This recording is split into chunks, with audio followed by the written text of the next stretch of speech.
es cómo le hablas ni tampoco el sentimiento que ponga. Es más bien con la mirada, intentando buscarle los ojos, que él te mire a los ojos. Tienes que intentar buscarle y decirle, soy tú.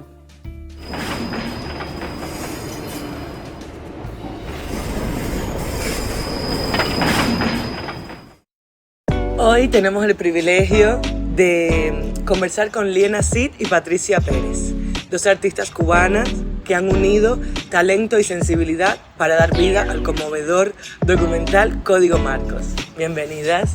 Gracias, muchas gracias. Queremos agradecer también a Palacio Neptuno que nos ha brindado este espacio para poder realizar esta entrevista. Bueno, ¿qué es Código Marcos? ¿Cómo nace este proyecto? Este proyecto nace porque, bueno, Patricia y yo empezamos como a coincidir. Nosotros nos conocemos desde Cuba, estudiamos en el ISA, en teatro, juntas.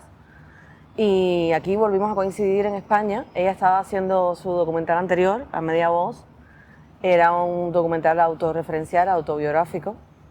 Y yo, bueno, entraba en su casa, la veía con sus archivos y con sus cosas. Y bueno, yo estaba empezando mi camino con mi hijo pequeño, Marcos, que le habían diagnosticado autismo. Me acababa de divorciar, estaba como en un momento muy tremendo, muy caótico, yo no era capaz ni siquiera de... Ahora cuando miro atrás pienso, Dios mío, ¿cómo hice todo eso, ¿no? Y pensé que era una posibilidad para mí también hacer empezar a grabar y hacer lo que estaba haciendo ella, pero con lo que yo estaba viviendo, ¿no? Porque cuando me dicen que Marcos es autista, tenía 6 años en ese momento, pues a mí lo primero que me saltó así a la cara fue el darme cuenta que el relato, la narrativa que había en torno al autismo no tenía nada que ver con lo que yo estaba viviendo. O sea, yo no me sentía que me había pasado algo horrible, ni sentía que tenía un hijo con problemas, O sea, a mí Marcos me conectó con algo muy auténtico, personal, me conectó con un coraje que yo ni siquiera sabía que tenía. Y me parecía tan injusto todo lo que yo me encontraba afuera, incluso cuando yo intentaba compartir con el exterior, ¿no? Las cosas positivas que tenía tener un niño como Marcos. Lo que me encontraba era pues un silencio incómodo, una mirada extraña, como que dudaban de lo que yo estaba intentando compartir, ¿no? Y me generaba mucha impotencia, ¿no? Y bueno, sentí que podía hacer esto porque además yo decía, bueno, si no me crees lo que te estoy contando, pues yo te lo enseño y lo ves y así me vas a creer. Y bueno, fui a donde estaba Patricia, que creo que ingenuamente no sé cómo me dijo que sí, porque yo soy una persona bastante intensa. No, yo creo que tiene que ver también con que yo estaba haciendo una película precisamente sobre intentando hacer el duelo de la no maternidad, ¿no? Y de pronto Liena me ofrecía acercarme a la maternidad desde un lugar muy privilegiado, ¿no? Ninguna madre te dice, ven, graba mi maternidad, mi vida, es rarísimo, ¿no? Y eso para mí quizás era como una motivación, incluso desde el inconsciente, porque conscientemente no creo que lo tuviera tan claro en ese momento, pero después pensando cómo enseguida le dije que sí, ¿no? Creo que uno de los motivos tenía que ver con eso, ¿no? Con ese instinto que se manifiesta antes de que uno tenga tiempo de detenerle. ¿Tú te acuerdas de cuando él nació, Pablo? Más o menos. A ver que te grabo yo a ti. Dale. ¡Hala! Te entrevisto. A ver. ¿Cuándo recuerdas tú darte cuenta de que ha pasado algo con tu hermano? La verdad, sinceramente, yo en ningún momento me di cuenta. ¿Y tú no te dabas cuenta cuando íbamos con otros niños, en el parque, por ejemplo? ¿No te dabas cuenta de que era diferente? No. Liena, ¿qué desafíos encontraste como madre migrante criando sola a un niño autista en un país nuevo? Bueno, el desafío más grande era, pues, primero toda la parte que tiene que ver con, no sé cómo decirlo, con este camino administrativo que tienes que enterarte de las ayudas, de las pruebas, las cosas que, no sé, el grado de discapacidad y qué implica y a qué ayudas tienes derecho. O sea, esto para mí era como un enjambre, que a pesar de que estaba el padre, como nos estábamos divorciando, era complicado estar a todas, ¿no? Luego el colegio fue una pesadilla, ya no fue un desafío, eso fue una pesadilla. Porque entras en un sistema que piensas que está pensado, que tiene todo pensado, ¿no? Llegas a un país que un nivel de desarrollo, tú dices, bueno, aquí está todo pensado. Hay unos equipos de orientación, hay unos dictámenes, hay una estructura que tú piensas que funciona y no funciona. Entonces cuando te enfrentas a que no funciona, el agobio es tremendo, porque entonces, ¿por dónde empiezo? ¿Con quién hablo? Luego también en la mirada sobre ti de los profesionales, tanto en el sistema educativo como en el sistema sanitario. Si lo notas, ayer lo hablaba con Pablo, que íbamos al médico, y cuando voy con él al médico nos ha pasado ya 2 veces. Como Pablo es muy moreno, pues nos tratan de una manera que hubo un día hasta que insinuó la señora que el padre del niño era marroquí, o sea, no sé de dónde, porque fue como... O sea, son como cosas que te hablan como si tú no supieras, porque como no eres de aquí, hasta que te das cuenta, porque al principio no te das cuenta, llevas tantos años aquí que tú como que ¿qué es esto? ¿Qué es esto? Hasta que dices, es que soy migrante, y sobreentienden que hay algo que me estoy perdiendo, ¿no? O sea, en mi caso yo hice un posgrado en autismo, pues en parte por esto, porque dije, yo me tengo que empoderar y yo tengo que callarle la boca a esta gente. Que alguien me dijo, bueno, ¿por qué no buscaste en internet? No, internet no es suficiente, porque ¿cómo selecciono, no? O sea, yo me hice mi posgrado y le fui diciendo a todas las profesoras, estoy estudiando esto en tal sitio, para que se dieran cuenta que estaban hablando con alguien que entendía de lo que estaba hablando, ¿no? Y bueno, son cosas que vas reaccionando en el momento, ¿sabes? Por eso te digo que a mí Marcos me conectó con algo muy poderoso, personalmente. Porque yo era una persona que me consideraba como muy miedosa, muy insegura, Y cuando se trataba de Marcos, o sea, era como tener una diana así, decir, ¡pah! Esto. Y me conectó con una asertividad que yo nunca había tenido antes.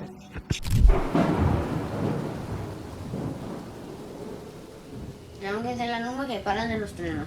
No es para de hacer los trenes. Me da miedo. Otro. ¿Qué retos, Patricia, enfrentaste como documentalista al retratar una historia tan íntima y compleja? Creo que el montaje, sobre todo. O sea, el rodaje siempre fue sencillo, porque ellos son personajes que no se dejan intimidar por la cámara, para lo que la cámara, como ves en la película, es una presencia muy natural en sus vidas, ¿no? Entonces, nunca sentí que la cámara les incomodaba o que mi presencia transformaba algo, ¿no? De esa intimidad, de ese cotidiano, que para las dos era como lo que teníamos que grabar. Lo más difícil es el montaje, que es un material, son muchas horas de material que no están grabados con una cámara profesional, con un sonido profesional. Entonces eso es muy agotador, porque el sonido es muy alto, no está como, ¿sabes? No son ondas, sino picos, ¿no? Entonces cuando terminas el día, terminas agotada, y la familia es intensa, ¿no? Es como lo que queda en la película es una limpieza de ese ruido que son ellos tres, ¿no? De que es vida, que es Liena hablando por aquí, la lavadora puesta, la olla de presión, Marcos que no quería hacer algo, o sea, todo eso durante todos los días. El montaje es muy largo y realmente terminaba agotada, pero a la misma vez era como, no sé, yo me reía mucho también, me divertía mucho con lo que me devolvía Liena, que yo no sabía, ¿no? ¿Sabes? Para mí, yo le dije a Liena, lo más importante es que grabes tú, que grabes en la casa. Yo puedo ir de vez en cuando a cosas concretas, pero el día a día tienes que ser tú. Entonces yo, durante años Liena estuvo grabando, yo no tenía ni idea de qué. O sea, no sabía ni cómo era ese material, y luego cuando te encuentras con esa cosa tan viva, cada vez que yo me enfrentaba a alguna escena y elegía alguna escena, que esta era la que iba a editar, ya Liena había como hecho una primera selección de qué escenas ella me dejaba que yo metiera mis manos. Pero cuando yo me metí así en una porque me obsesionaba por algo o porque me parecía auténtica, también había momentos en que me reía mucho y me divertía mucho. Pero sí, ya al final del proceso se vuelve largo y pierdes la objetividad y no sabes, ya no te ríes, ya no te emocionan las frases célebres de Pablo. Dices, tienes que conectar con una emoción anterior y confiar porque empiezas a perder esa virginidad, ¿no? Porque Marcos tiene sus fortalezas como cualquier ser humano. O sea, para mí, no sé, te puedo enumerar muchas, pero una de ellas es su capacidad de vivir hiperconectado al presente. O sea, eso a mí me parece una cosa tan extraordinaria. Liena, ¿hubo momentos en los que dudaste en seguir adelante con el documental? No, mientras yo estuve ahí, no, porque además a mí el documental me tenía como muy enganchada. O sea, era como una motivación para mí. El grabar era como un ejercicio también de poner conciencia sobre lo que estaba viviendo, de hacerme preguntas, de resignificar lo que yo estaba viviendo, de intentar entender quién yo era, porque después de tantos años en un matrimonio fuera de Cuba, yo me había perdido mucho a nivel identitario, ¿no? Y el estar grabándome, el estar con ellos, yo descubrí después, mirando las imágenes, mirando el archivo, que yo estaba intentando encontrarme todo ese tiempo.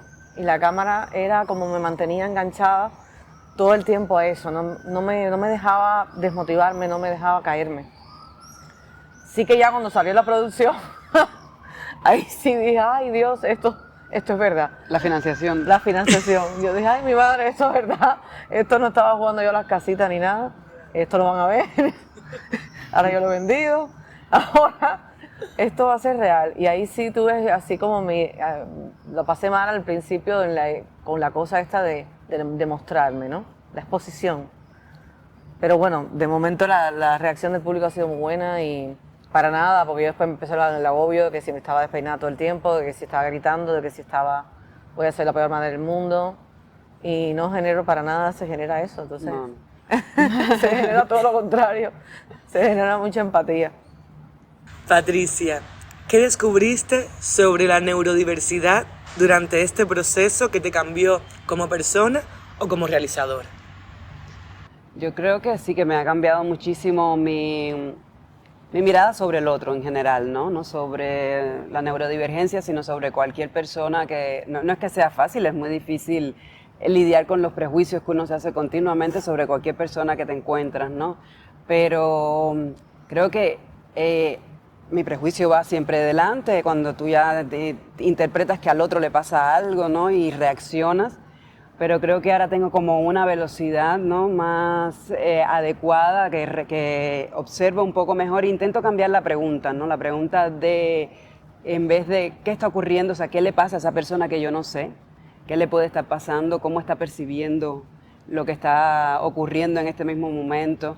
Incluso en los mejores casos le pregunto, ¿no? Porque también a veces es complicado preguntar, ¿no? Pero por lo menos me detengo y me permito incluso pensar en que hay algo que está ocurriendo que yo no tengo la respuesta, que no es conmigo, que es con esa persona, que lo percibe diferente, que lo vive de otra forma, que no es igual que yo, que es igual que yo en muchas cosas, pero en otras no, ¿no? Entonces, Pablo, en esa conversación con Liena desde el inicio, ¿no? Me hizo ver que él tenía una relación con lo diferente, con el autismo, que estaba bastante diferente de la mía, ¿no? Esa frase de tienes que meterte dentro de él, que es de una empatía absoluta, a mí me mantuvo atada a la película durante 5 años.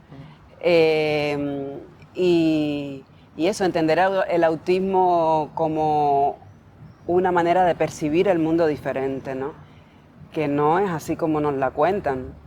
Te cuentan las consecuencias, no quieren mirar a los ojos, se aíslan, etcétera, etcétera, todo lo que ya sabemos, pero no qué es lo que está ocurriendo ahí, ¿no? Entonces, eso que ellos, tanto Pablo como Liena, me iluminaron, a mí me ha cambiado muchísimo en general a cualquier otra persona. O sea, la diferencia no está en un diagnóstico, o sea, es entender que las conexiones del cerebro, como dice Pablo, son de otra forma y que no hay ninguna garantía de que estemos percibiendo de la misma manera, ¿no? Marcos, date la vuelta. Pablo.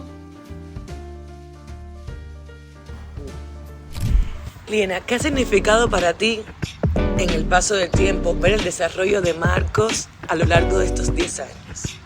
Wow, tremendo, ha sido un viaje espectacular, porque pasas por tantas etapas. El otro día alguien decía que el duelo no era un duelo, era cíclico. Sí que es verdad que cada cierto tiempo cambias de etapa, cambian los momentos, ¿no? Y vuelves de nuevo como a ese lugar en donde dudas de todo, pero de repente pues se vuelve todo a armar y todo vuelve a tener sentido. Entonces ahora Marcos, o sea, Marcos constantemente, como dice Patricia, es infinito, o sea, Marcos constantemente me está dando sorpresas, está avanzando siempre, a pesar de todas las cosas que tiene en contra y a pesar a veces de que yo me agoto o lo que sea, ¿no?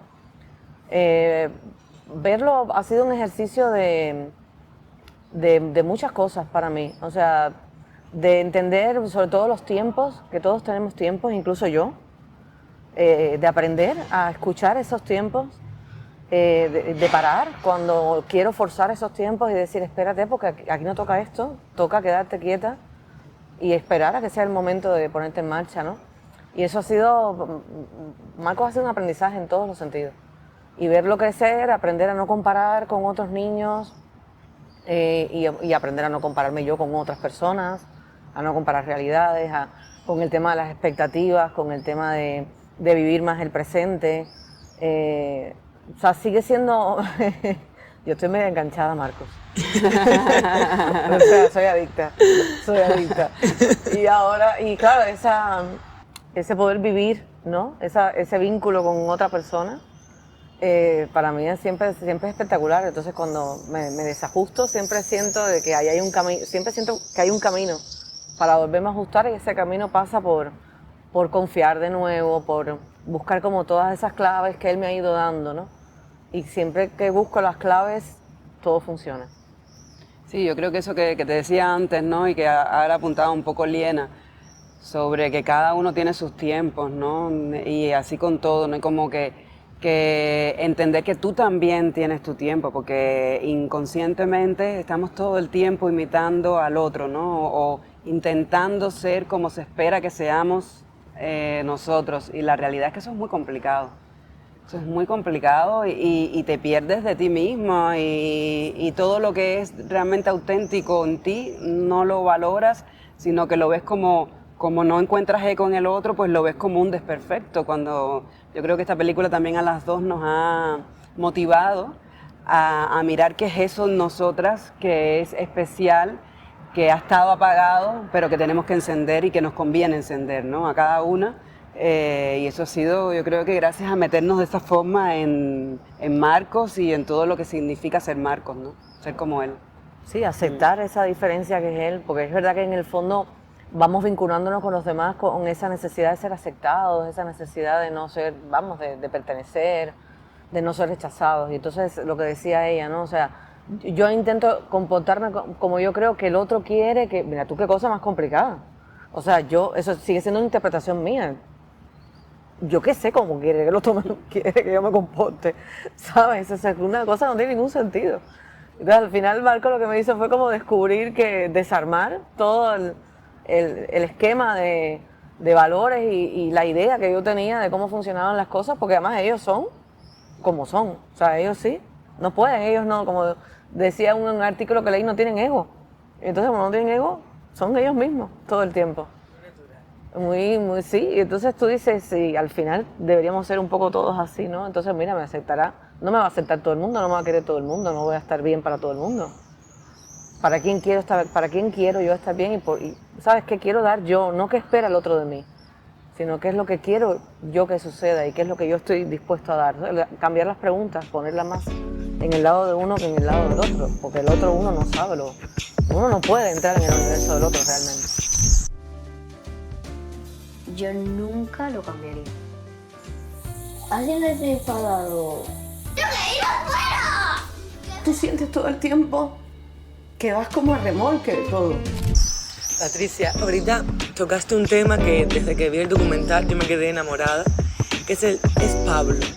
La madurez que tiene Pablo durante toda la película. Yo quiero saber el momento en el que ustedes ya deciden esto lo vamos a hacer, cómo sientan a Pablo y le dicen, ahora vamos a grabar el día a día de nosotros.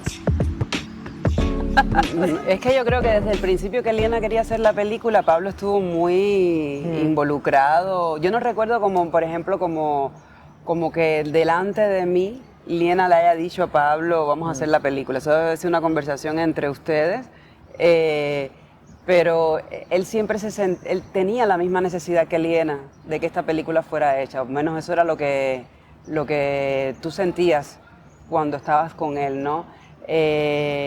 No porque necesitara resignificar su maternidad como Liena, pero sí porque para él era importante que se contara el autismo desde otro lugar, ¿no? Entonces, él sabía que cada cosa que estábamos haciendo nosotras, aunque fuera torpe, porque Pablo no podía mirar como desde ese lugar, aunque nos equivocáramos, aunque a él quizás no le gustara de esa forma, porque tiene opinión sobre todo, la motivación, lo que había por debajo era tan importante que él se entregaba y se entregó durante todo el tiempo. A veces más, a veces menos, pero porque también tiene su vida, también tiene que estudiar, también tiene exámenes, pero cuando había que filmar, él se entregaba, ya tuviera los primeros 12 años de la primera entrevista, o luego hacia el final, cuando ya tenía 16, 17 años, que yo decía, pero este muchacho, ¿sabes? En la última escena, los tres tirándose en el sofá, decía, yo, siendo grabado por mis padres, por la amiga X de mi mamá, en este relajo, o sea, no. Yo solo puedo estar agradecida de la entrega tan grande de Pablo, o sea, la entrega de él que yo por lo menos nunca sentí dificultad, ¿no? Quizás con Liena tuvieron más altos y bajos, pero desde a lo que a mí me llegó, pues siempre mucha honestidad, que es tan complicado en esa edad, y una entrega absoluta, ¿no? Hasta el final, hasta en las proyecciones, en todo momento.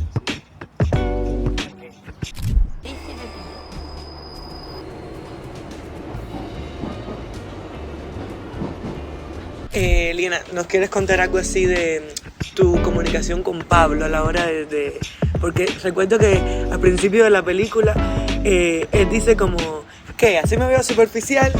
Entonces quiero saber si tuviste una conversación con él tenemos que seguir siendo naturales como somos, no sé. No, eso no existió. Pablo, yo daba nuestra escuela de cine en el cole de Pablo y él era uno de mis alumnos. Entonces la cámara, el hacer cortos, eso estaba presente en nuestra vida todo el tiempo, ¿no? Yo no recuerdo exactamente en qué momento le dije, ay, se me ha ocurrido que podíamos hacer. Yo no me acuerdo, porque yo hablaba muchísimo con Pablo. De hecho, la motivación de esa secuencia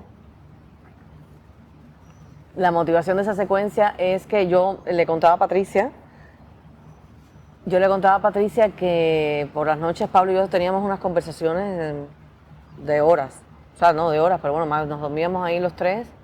Hubo como un par de años que dormíamos los tres juntos en todo el proceso del divorcio y conversábamos mucho. Y hablábamos mucho de muchas cosas, de la vida, del universo, de los conflictos humanos, bueno, aquello era, destripábamos el mundo. Y quizás en esas conversaciones le dije, mira, igual se me ocurre que podemos hacer un documental, tal. Y como estábamos con las clases de cine, todo como que entraba dentro de lo que ya era nuestra vida, ¿no? Entonces pienso que entró así de manera natural y que él tenía como esa necesidad que dice Patricia, porque durante un año sí coincidió en el cole con Marcos, en el mismo patio, y fue difícil para él. Él estaba muy pendiente en el recreo de Marcos, incluso dejaba de jugar con sus amigos para estar cuidando de Marcos. Y eso es muy bonito, pero al mismo tiempo a él le daba mucho dolor. Y recuerdo que había una situación con una amiga de Marcos y él fue el que me dijo, mamá, el problema es ella, que ella viene, le invita a jugar y después le dice que no quiere jugar con él. Y claro, él veía toda esa injusticia. Claro, Marcos no entendía, Marcos le explotaba la cabeza, porque has venido a decirme que quieres jugar conmigo, luego no quieres, hola, ¿qué tal? Y él sabía, él sentía era injusto, ¿no? La forma en la que se miraba el autismo, la desigualdad que había a la hora de relacionarse Marcos con otros niños, ¿no? Y creo que para él era una necesidad, y como el cine ya estaba presente, era como seguir.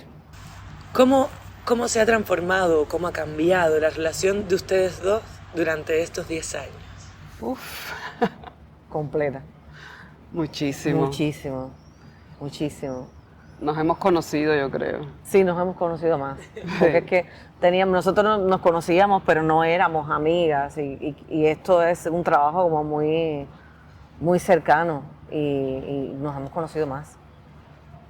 Realmente ahora sí que sentimos que nos conocemos. Antes era una ilusión. Antes era una ilusión. Y si pudieran hablar con ustedes mismas hace 10 años al comenzar este documental, ¿qué se dirían?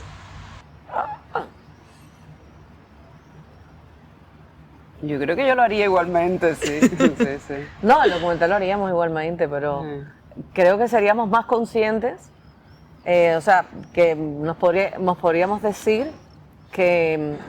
O sea, yo lo que siento es que seríamos más conscientes de quiénes éramos realmente, ¿sabes? O sea, es lo único que yo le pudiera decir a la Liena en ese momento, ¿no? Que fuera más consciente de quién era ella realmente, que estaba muy lejos de donde he llegado ahora, ¿no? Personalmente yo siento que llega a un lugar que en aquel momento estaba muy lejos de lo que soy ahora, ¿no? ¿Sabes? Esperaría, o sea, tendría otras expectativas respecto a Patricia, ¿sabes? Y pienso que ella tendría otras expectativas diferentes respecto a mí, ¿no? ¿Y tú no te dabas cuenta cuando íbamos con otros niños? ¿No te dabas cuenta de que era diferente? No, tú eres Marcos.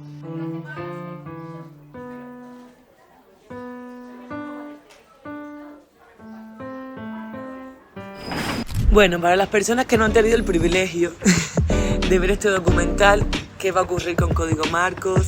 ¿Qué le puedes decir a tu público? Bueno, pues ahora vamos a hacer una pausa. Estrenamos en abril y realmente llevamos desde abril 3 meses, abril, mayo, junio, en que se ha visto en más de 40 sitios de España, en más de 40 salas. Ha sido un esfuerzo grandísimo de la productora, de La Terraza, y de nosotras también, de convocar a la gente, de crear alianzas, que creo que hemos creado muchísimas y que ahora hay que darle también continuidad a todas esas alianzas, porque la película realmente hemos entendido, porque empezamos haciéndolo por una necesidad vital de Liena y yo acompañándola, pero yo por lo menos ahora tomo conciencia de que no es solo una necesidad de ella, ¿no? De que hay un montón de madres, de familias que necesitan esta referencia. Entonces yo me siento ahora todavía más comprometida en que la película se vea, porque ha sido súper bonito poder estar cerca de esas personas que de otra forma no me hubiera encontrado y poder compartir con ellas, escucharles y entender que sí, que tal como Liena vive esta maternidad, ha vivido esta maternidad en solitario, es como la viven ellos, ¿no? Y la película en algún sentido es como si les dijera, no estás sola, ¿no? Y para mí por lo menos es súper importante que se sientan acompañados, ¿no? Que sepan que esta película existe, que la vean, que la hagan suya. Ha sido también súper lindo algunos lugares, algunas asociaciones que han decidido poner la película, que han hecho coloquio, que nosotros no estamos y que no importa, y eso me da como, wow, la película ya vive tan rápido su camino sola, ¿no? Entonces nada, ahora vamos a hacer una pausa en el verano, pero yo pienso que a partir del siguiente curso se podrá empezar a ver en distintos sitios de España a través de una distribución por ayuntamientos, pero también dentro de las escuelas, en las aulas, que llegue a las escuelas, que sería para nosotros súper motivante, que además nos las piden, los maestros la ven y quieren que las llevemos. Y ahora estamos empezando también la distribución fuera de España. Y ya más adelante pues intentaríamos que se pueda ver online, ¿no? Que haya alguna plataforma que se interese en la película y que dé la posibilidad de que se pueda ver sin límites. Lo que pasa es que el cine tiene una cosa especial, ¿no? Sí. Que ves esa intimidad en una pantalla grande, tiene una dimensión muy distinta que si la ves en el televisor en tu casa, ¿no? No, y lo que genera además el verla con más personas, se genera una energía porque la gente se mete mucho dentro de la película. Entonces tú estás en un lugar, no miras el móvil, estás ahí, hay una energía. O sea, a mí la gente lo que me cuenta es que se crea una energía ahí dentro y también pasa que la gente se mete dentro de la película. O sea, cuando se termina, más de una persona nos dice, es que me he quedado ahí dentro, o sea, tengo ganas de seguir mirando por un hueco y seguir ahí dentro. Y yo creo que en la casa no se genera eso. O sea, no sé cómo, me parece que no. Se sienten de esa intimidad, pero no es igual que en el cine, ¿no? Sí, pero hay. bueno, entiendo que también para nuestro público potencial, ¿no? Estas familias, es súper difícil ir al cine, con lo cual es importante que pueda en algún momento una televisora, una plataforma, comprar la película y que sea más asequible, ¿no? Bueno, nosotros agradecidos de poder contar con esta entrevista, de verdad. Tuve la oportunidad de ir al cine y siento que este documental abraza el alma de la sociedad. Y es muy necesario por todo lo que nos han contado y desde lo más profundo, muchas gracias.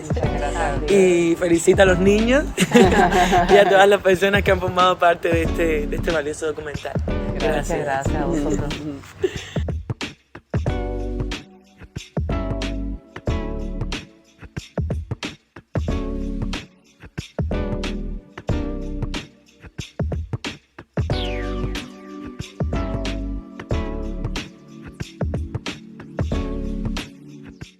¡Lo hemos hecho! ¡Ay, qué bonito! Un abrazo.